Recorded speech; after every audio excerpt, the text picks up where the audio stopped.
Em nome do Pai, do Filho e do Espírito Santo. Amém. O anjo do Senhor anunciou Maria, ela concebeu do Espírito Santo. Ave Maria, cheia de graça, o Senhor é convosco. Bendita sois vós entre as mulheres e bendito é o fruto do vosso ventre, Jesus. Santa Maria, Mãe de Deus, rogai por nós, pecadores, agora e na hora de nossa morte. Amém. Eis aqui a serva do Senhor, faça-se em mim segundo a vossa palavra. Ave Maria, cheia de graça, o Senhor é convosco. Bendita sois vós entre as mulheres, bendito é o fruto do vosso ventre, Jesus. Santa Maria, Mãe de Deus, rogai por nós, pecadores, agora e na hora de nossa morte. Amém. O Verbo divino se fez carne e habitou entre nós. Ave Maria, cheia de graça, o Senhor é convosco. Bendita sois vós entre as mulheres, bendito é o fruto do vosso ventre, Jesus. Santa Maria, Mãe de Deus, rogai por nós, pecadores, agora e na hora de nossa morte. Amém. Rogai por nós, Santa Mãe de Deus, para que sejamos dignos das promessas de Cristo. Oremos, infundi, Senhor, em nossas almas a vossa graça, como vos pedimos, para que nós, que pela anunciação do anjo viemos a saber o mistério de vossa encarnação, paixão e morte de cruz, cheguemos um dia à glória eterna dos céus, pelo mesmo Cristo, Senhor nosso. Amém. Caríssimo irmão e irmã, hoje celebramos o 4º dia do Natal, da 8ª do Natal. E hoje também celebramos justamente a memória dos santos mártires inocentes. Como de costume, tantas vezes, faremos primeiro a meditação do Evangelho e seguiremos com Salmo e primeira leitura, por conta em especial da primeira leitura ser posterior ao Evangelho, ser uma carta de São João. O Evangelho de hoje é segundo São Mateus, que nos conta o fato. Depois que os magos partiram, o anjo do Senhor apareceu em sonho a José e lhe disse: Levanta-te, pega o menino e sua mãe e foge para o Egito. Fica lá até que eu te avise, porque Herodes vai procurar o menino para matá-lo. José levantou-se de noite, pegou o menino e sua mãe e partiu para o Egito. Ali ficou até a morte de Herodes, para se cumprir o que o Senhor havia dito pelo profeta. Do Egito chamei o meu filho. Quando Herodes percebeu que os magos o haviam enganado, ficou muito furioso. Mandou matar todos os meninos de Belém e de todo o território vizinho de 2 anos para baixo, exatamente conforme o tempo indicado pelos magos. Então se cumpriu o que foi dito pelo profeta Jeremias. Ouviu-se um grito em Ramá, choro e grande lamento. É Raquel que chora seus filhos e não quer ser consolada, porque eles não existem mais. Palavra da salvação, glória a vós, Senhor. Caríssimo irmão e irmã, reconhecemos este fato que hoje se apresenta a cada um de nós neste Evangelho. Devemos de ter presente, primeiramente, que é logo após a visita dos magos. Não se sabe precisamente a data do nascimento do Senhor e por isso vivemos o hoje da liturgia. O hoje que celebramos o nascimento e não verdadeiramente o aniversário. Vemos o texto que nos diz que José pegou o menino e sua mãe e fugiu para o Egito, demonstrando que, mais uma vez, Maria é a mãe de Jesus, sendo que José é o pai adotivo, é aquele colocado por Deus para cuidar. Fugindo para o Egito se cumpre alguns paralelos com as histórias do Antigo Testamento na vida de Jesus. E como é a única vez que vamos escutar ao longo de todo o ano litúrgico este texto, nos cabe também ter isso presente. Quais paralelos?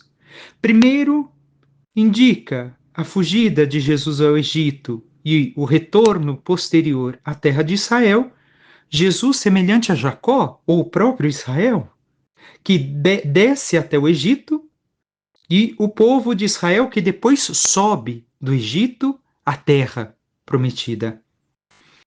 E Jesus não é somente aqui comparado com um novo Israel, aquele que começa um novo povo de Deus, a igreja, mas também Jesus tem o paralelo com Moisés, que foi providencialmente livre, liberto da morte quando era pequeno, e que depois foi instrumento do Senhor para a formação do seu povo.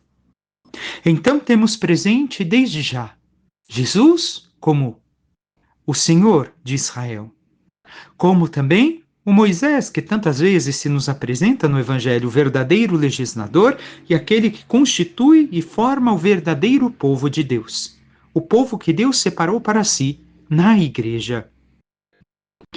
Mas continuemos o texto. O anjo avisa que Herodes quer matá-lo.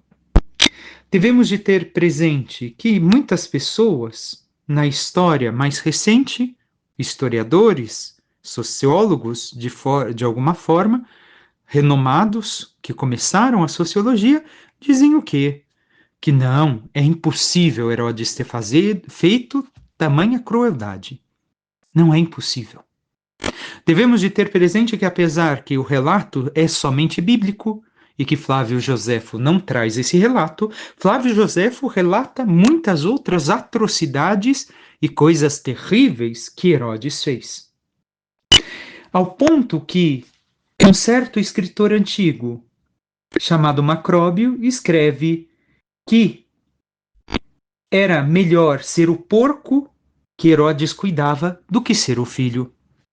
Herodes matou sua esposa, seus filhos, tudo por causa do poder e do trono. Então é cabível que Herodes, para se manter no poder, sabendo que o rei de Israel havia nascido, o Messias prometido, por medo e sem saber a data, mandou matar todas as crianças para ter certeza que não havia escapado o rei de Israel, o Messias. Mas bem sabemos que Deus agiu. Deus libertou o seu filho da morte. E aqui temos presente também aquilo que faz o mundo contra os cristãos, contra aqueles que vivem verdadeiramente a fé, contra aqueles que muitas vezes vivem o verdadeiro amor. E o que fazem eles, Padre? Simplesmente isso. Perseguem a fé. Incomodados com o medo de perder a sua autoridade, o seu poder, incomodados pela palavra de Cristo, perseguem os cristãos até a morte. Não somente as crianças. As crianças aqui apresentadas ainda estão presentes no nosso dia e devemos de ter isso diante de nós. Como assim? Entremos mais uma vez no texto do Evangelho. Quando Herodes percebeu que os magos haviam enganado, o que fez? Mandou matar todas as crianças de 2 anos abaixo. E onde acontece isso em nossos tempos? Simplesmente acontece com todas as crianças que sofrem de alguma forma, que passam de alguma forma pela sombra da morte. As crianças abortadas são elas, são uma delas. As crianças que, por medo de perderem o poder às autoridades deste mundo, convencem a mente de tantas pessoas, distorcendo que este filho vai te ser um peso, não vai te trazer felicidade. Olha, você vai perder o tempo dos seus projetos, você não vai conseguir realizar seus sonhos. E assim, tantos Herodes, hoje, conseguem colocar, implantar na cabeça das pessoas esta atrocidade de fazerem aquilo que Herodes fez. E assim, estas crianças não deixam de ser como foram para Jesus no silêncio, sem poder proclamar a sua fé em Cristo, eles morrem por Cristo e são testemunhas, mártires, que não podem falar, mais uma vez, que não podem falar. E aqui que eles vieram a reinar com Cristo. E hoje, estas crianças também, no ventre de suas mães, ou ainda as crianças que sofrem nas mãos de pais terríveis, ou ainda as crianças que sofrem por nossa negligência, mesmo que não sejam nossos filhos, nossos parentes, podíamos ajudá-las e ser a presença de Cristo em suas vidas, alimentando-as, concedendo aquilo que necessitam como básico para a vida e não fazemos. Essas crianças também testemunham Cristo e o testemunham contra nós, contra aqueles que cometem tais atrocidades contra eles. Por quê? porque pela pureza, em especial as crianças tão pequenas, elas ainda têm a pureza de Deus em si e no seu coração e na sua vida. Hoje o Herodes está presente no mundo de tantas formas, como pudemos apenas meditar e ver. Através das autoridades, dos governantes do mundo, dos estudos mal feitos, que colocam distorções na cabeça de nossa sociedade, colocando uma vida humana como um peso, mas o ovo de uma tartaruga e até mesmo o filhote de um elefante como mais do que um homem. E assim continua-se os crimes de Herodes acontecendo em nossos dias. E nós, o que temos feito para impedir que Herodes cometa tais crimes contra os inocentes, contra as crianças?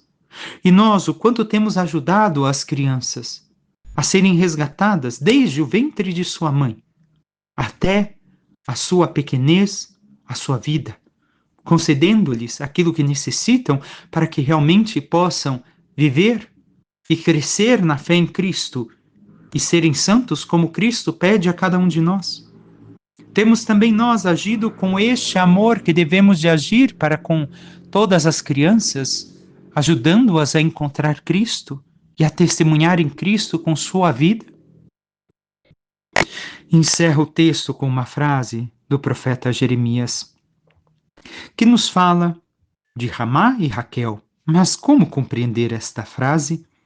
Ouviu-se um grito em Ramá, choro e grande lamento. É Raquel que chora seus filhos e não quer ser consolada, porque eles não existem mais. Raquel era a esposa predileta de Jacó, de Israel, a mãe de Benjamim e de José. E o que acontece com esta mulher? Segundo o texto do Gênesis, Raquel morreu no caminho de Belém e ali foi enterrada pelo patriarca. Ali foi enterrada Raquel. E por isso, o que acontece? Ela está chorando os filhos de Israel, os seus descendentes que são assassinados diante dela. Mas também para ter a ideia do sofrimento de Raquel, que ergue-se do sepulcro para chorar diante de tão triste espetáculo. As lágrimas dos vivos não bastavam para chorar aquela terrível desgraça, como ainda acontece hoje com todas as crianças que são eliminadas da face da terra, que são retiradas de sua vida. Devia correr também o pranto dos mortos, e particularmente o de Raquel, que era mãe, e cujo túmulo estava no caminho por onde passariam os cativos. Esta é a bela imagem que o evangelista aplica a esta cena de crueldade de Herodes com os inocentes. E não digamos que Herodes não pôde fazer isso, porque hoje as autoridades mundiais conseguem convencer tantas pessoas a fazer o mesmo, de uma forma em que parece que nada está acontecendo. Mas também temos que ter claro conosco que o texto de Jeremias continua com um oráculo de consolo. Anuncia que depois da desgraça do desterro se esconde um novo favor de Deus que irá restaurar o povo e fará com ele uma nova aliança interior e definitiva. Então, aqui estamos vendo o cumprimento deste desígnio de Deus no fato de seu filho caminhar até o Egito e se salvar. E assim estas crianças serem as primeiras testemunhas de Cristo, os primeiros mártires da fé. Passemos agora ao Salmo 123, 124, que nos diz no seu refrão: nossa alma como um pássaro escapou do laço que lhe armara o caçador. E diz: se o Senhor não estivesse ao nosso lado, quando os homens investiram contra nós, com certeza nos teriam devorado no furor de sua ira contra nós. E encerra este mesmo trecho que hoje escutamos, falando da fraqueza dos maus contra nós. O laço arrebentou-se e de repente assim nós conseguimos libertar-nos. O nosso auxílio está no nome do Senhor que fez o céu e fez a terra. Mais uma vez, repito, no furor dos homens, contra Deus, contra a fé, contra tudo que lhes tira do comodismo do que vivem, do pecado, eles também se levantam contra nós. Mas o Senhor é o nosso auxílio, e nós, assim, saímos vencedores. E nada podem fazer se caminhamos na fé, como agora escutamos a carta de São João na primeira leitura. Caríssimos, a mensagem que ouvimos de Jesus Cristo e vos anunciamos é esta: Deus é a luz e nele não há trevas. Com a imagem da luz, São João mostra o vislumbre que significa a revelação. Deus é luz. Jesus Cristo nos fez conhecer a luz. Então, nós devemos de fazer o quê? Caminhar na luz e negar o pecado. E excluir de nossas vidas o pecado e abominar o pecado em nós. Segue o texto nos dizendo isso, São João. Se dissermos que estamos em comunhão com ele, mas andamos nas trevas, ou seja, no pecado, estamos mentindo e não nos guiamos pela verdade. Mas se andamos na luz, como ele está na luz, então estamos em comunhão uns com os outros e o sangue de seu Filho Jesus nos purifica de todo pecado. Esta é a realidade. São João nos mostra que devemos de nos alegrar porque, se caminhamos cada vez mais na santidade e na luz de Deus, nós somos purificados pelo sangue de seu Filho. Mas para ter uma vida de verdadeira união com Deus, o cristão deve de se reconhecer pecador e lutar contra o pecado. Somente assim Jesus, como vai seguir o texto, é um advogado nosso diante do Pai. Se nós não reconhecemos os pecadores, como infelizmente muitos cristãos hoje, já dizia São João Paulo II, mas antes ainda, São Beda, o Venerável, se o pecador não se reconhece como tal e se acha impecável, não, eu não tenho pecado, eu não faço nada de errado, não tem problema nenhum fazer essas coisas, então nós perdemos a oportunidade de caminhar na luz e nós caminhamos justamente sob a guarda do maligno. Temos reconhecido que somos pecadores e buscado transformar a nossa vida naquilo que Jesus nos pede. Como vai seguir adiante o texto? Devemos de ter claro que caminhar nas trevas e caminhar na luz expressa a conduta pecaminosa e a conduta reta.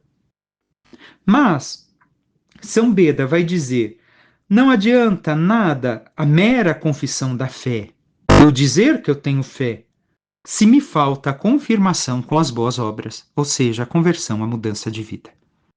Não somente obras, enquanto fazer coisas, mas a conversão, a mudança total de nós. E isso nos ajuda também neste caminho, não somente a confissão, mas a penitência pelos nossos pecados. E isso diz São João Paulo II. A penitência nos ajuda a nos purificar. Como continua São João? Se dissermos que não temos pecado, estamos nos enganando a nós mesmos e a verdade não está dentro de nós. E quantas pessoas já ouvi dizerem que não tem pecado?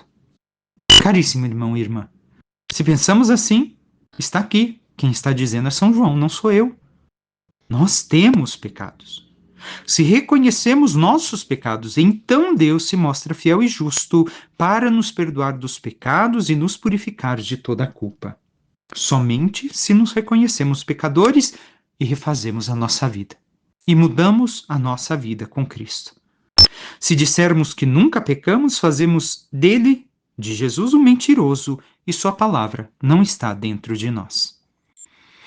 Meus filhinhos, escrevo isto para que não pequeis. No entanto, se alguém pecar, temos junto do Pai um defensor, Jesus Cristo, o justo. Ele só é um defensor se nós nos reconhecemos pecadores, recomeçamos a nossa vida pelo sacramento da penitência e caminhamos na santidade que o Senhor nos pede e nos dá. Ele é a vítima de expiação pelos nossos pecados e não só pelos nossos, mas também pelos pecados do mundo inteiro. Santo Agostinho, no versículo 9, vai justamente fazer o comentário: Se te confessas pecador, em ti está a verdade, e a verdade é luz. Ainda a tua vida não brilha com todo o seu fulgor, porque tem em ti pecados. Porém, já começas a ser iluminado, posto que confessas tuas iniquidades. Reconheçamos diante do sacramento da confissão que somos pecadores. E tenhamos a firme resolução de não cair mais nos nossos pecados, buscando cada vez mais a nossa conversão, para que, amando verdadeiramente a Cristo, o testemunhemos com nossa vida, com as nossas obras, com a nossa conversão, e assim possamos, como estas crianças que hoje celebramos, ser mártires de Cristo, ou seja, testemunhas de Cristo para o mundo, com nossa voz ou no nosso silêncio, pela vida que levamos unidos na pureza de Cristo. Peçamos à Santíssima Virgem Maria, nossa Mãe, que interceda por cada um de nós e nos ajude a sermos puros de coração, a convertermos nossa vida, a socorrermos todas aquelas crianças que necessitam de nossa ajuda e que podemos dar, seja com as nossas palavras aos pais e mães, seja com os auxílios das diversas formas que podemos fazer, para que assim, realizando esta obra de amor de Cristo na vida de seus filhos e filhas, possamos também um dia merecer nós a glória dos céus. Louvado seja o nosso Senhor Jesus Cristo, para que sempre seja louvado. Por intercessão da Santíssima Virgem Maria, Rainha dos Mártires, e de todos os santos e anjos de Deus, desça sobre vós e sobre vossos bens a bênção do Deus Todo-Poderoso, Pai, Filho e Espírito Santo. Amém. Um abençoado dia a todos.